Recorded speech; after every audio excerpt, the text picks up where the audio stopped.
First up, Rage Winterchill.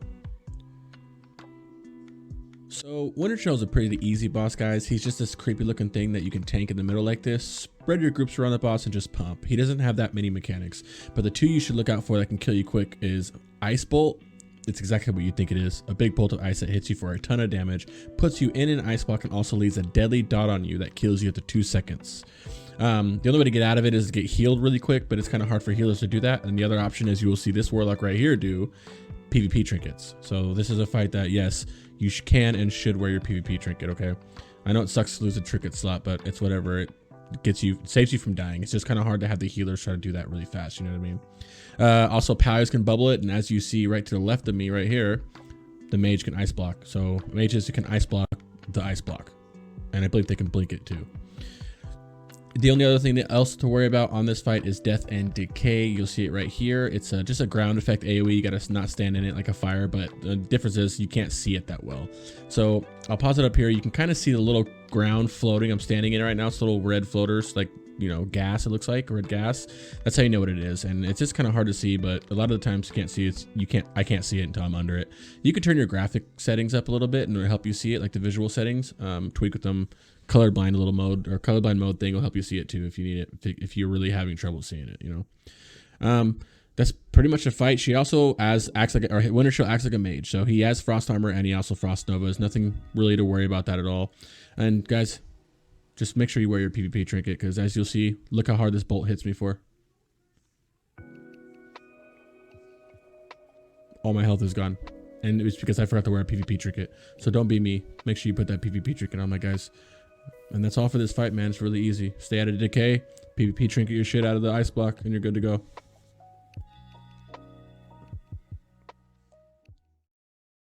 Next up, Anetheron.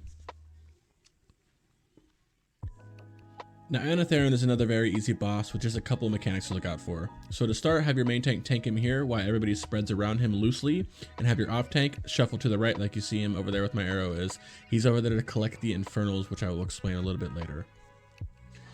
To start, he has an aura around him that's called Vampiric Aura, and what it does is it heals him for 300% per every melee attack that happens to him. For this reason, you should have all healing reduction effects up on the boss at all times, like Mortal Strike, Aim Shot, Wound Poison, etc.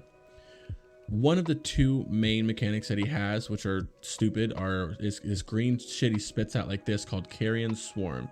It does a little bit of damage, not that much at all, but also reduces all their healing done by 75%. So if you can avoid it, but you really can't, he kind of just spits it in general directions. This is why we said to spread out. So the more that you're spread out, the less people get hit by it. You know what I mean? So obviously you spread out. Periodically through the fight, he will also sleep people for 10 seconds. Nothing you can do to avoid it. It's not dispellable. You cannot PvP trinket. You can't bubble it. You can't ice block it. You just got to eat the 10-second sleep. It's kind of annoying. It can happen multiple times in a fight, but if it happens, you know, whatever.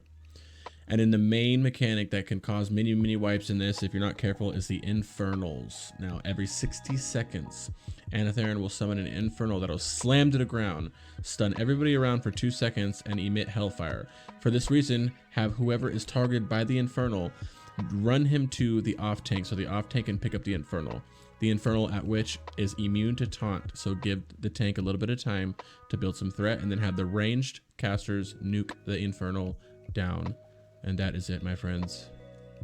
Spread out for Carrion Swarm. Get pissed off when you get to put to sleep, and nuke those Infernals.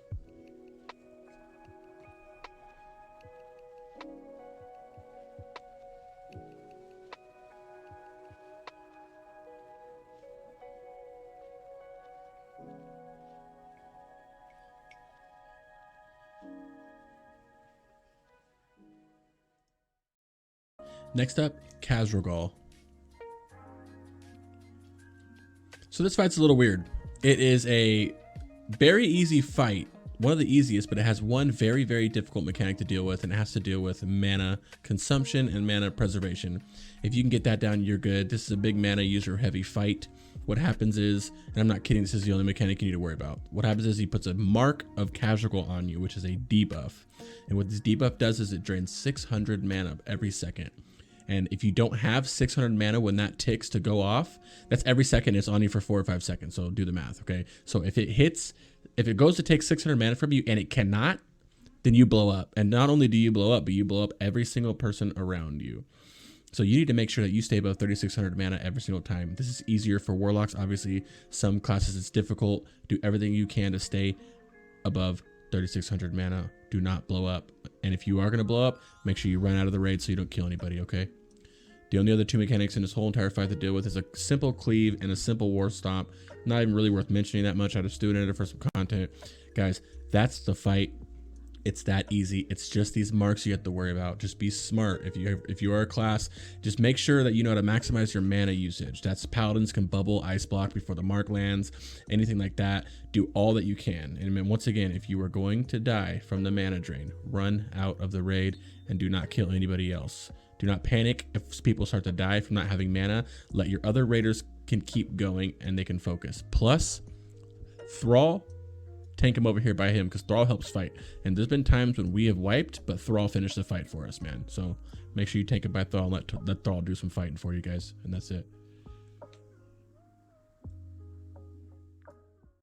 Next up, Azgalor.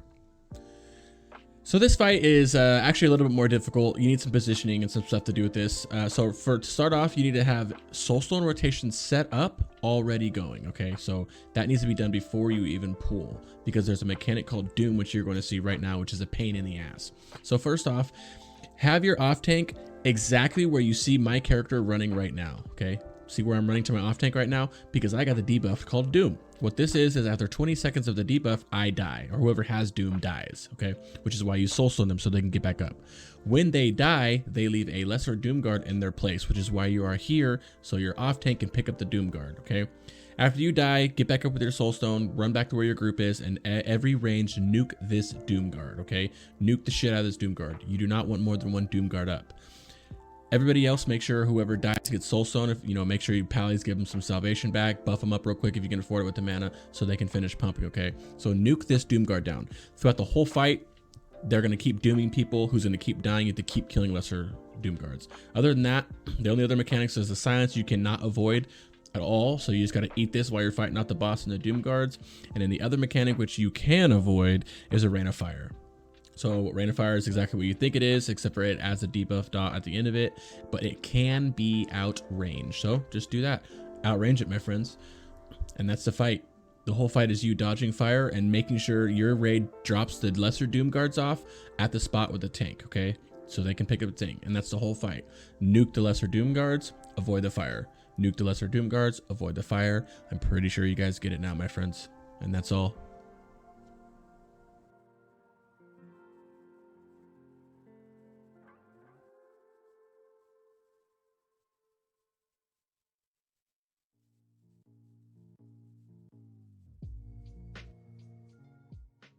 Last but not least, Archimonde.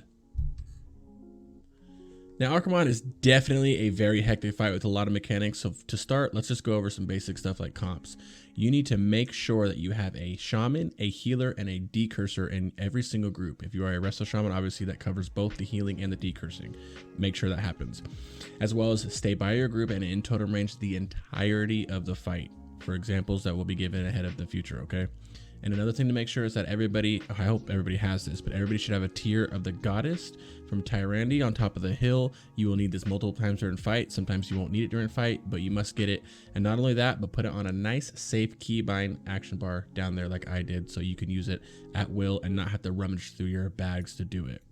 What that tier is for is periodically, Archimonde will throw somebody up in the air so high that they will not survive the fall. It's called air burst, okay? You will not survive this fall unless you use that tier at the last second of the last couple seconds of your fall. You're supposed to use it. I wish I had footage of me doing an air burst. Unfortunately, this one does not.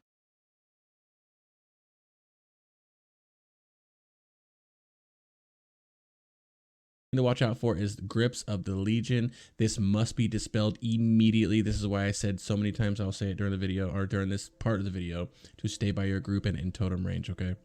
You have to do that right, okay? Yeah, so you have to be close with the tier. If you get airburst, airburst, it doesn't just airburst you, it airburst everybody around you. So make sure you are spread out. That's why you spread out, okay? But in range at the same time. Right here, you'll see another airburst get ready to go off. And once again, I wish I had airburst footage, but I don't. But if you just get shot in the air super high, you won't survive it. Make sure you get out of it. Also, run from fire. It leaves a rough dot on you. It's pretty easy to avoid. It just chases you. It comes from Archimonde and chases somebody, okay? Just run from it. Just avoid it at all costs. And also, the fear. Now, this is a wombo combo that he has. He fears people into fire if you are not by your trimmer totem, which is why I'll say it again, stay by your group, stay in totem range, because you need to be by the trimmer totem. If you are not by the trimmer totem and you get caught in that fear by a fire, you will be feared into the fire for the duration of the fear and die most likely. So make sure you are in totem range at all times. If you're panicking, you can also wear a PvP trinket as well. The fear will break with the PvP trinket. So if you, for some reason, are having troubles, or you guys are short a shaman or whatever it is, that group can wear PvP trinkets and pop it if they get too close or get into the fire. Not even too close, just get into it, okay? So you see us, we're standing here, we're avoiding fire, we're hoping for no air burst, and you're just pumping, okay? Another huge thing to worry about, okay, this is huge. Soul charge. Every time somebody dies, it takes 2200 mana from everybody else and does a lot of damage. How much damage? Falco, this arrow. Look at this arrow. That much damage. So imagine 2 to 3 of those happening at one time. It's going to be a wipe. So this is why it's very, very, very paramount that nobody freaking dies. Avoid the fire. Do not hit anybody with your air burst. Move away from the air burst. All types of things like that. You know what I mean? Focus macro right now. You can see when he's casting air burst, move out of the way ahead of time. Another thing you don't even need to worry about is Fingers of Death. It does a lot of damage to somebody, but only if nobody's in melee range, which if nobody's in melee range, you're fucked either way. So don't even worry about that, okay? But yes, make sure that you guys are in range of the totems so you can get out of the trimmer totem, from out of the fear. You want to make sure you're loosely spread. Once again, do not get air burst. Here's an air burst example. You can't control getting air burst, but you can control one if you survive the landing and who you hit on the way out. And for the last time, my friends, stay by your group and in totem range. And there's the fight for you, man. That's it. Stay out of fire. Don't take nobody with the air burst. Make sure you land the air burst. Enjoy.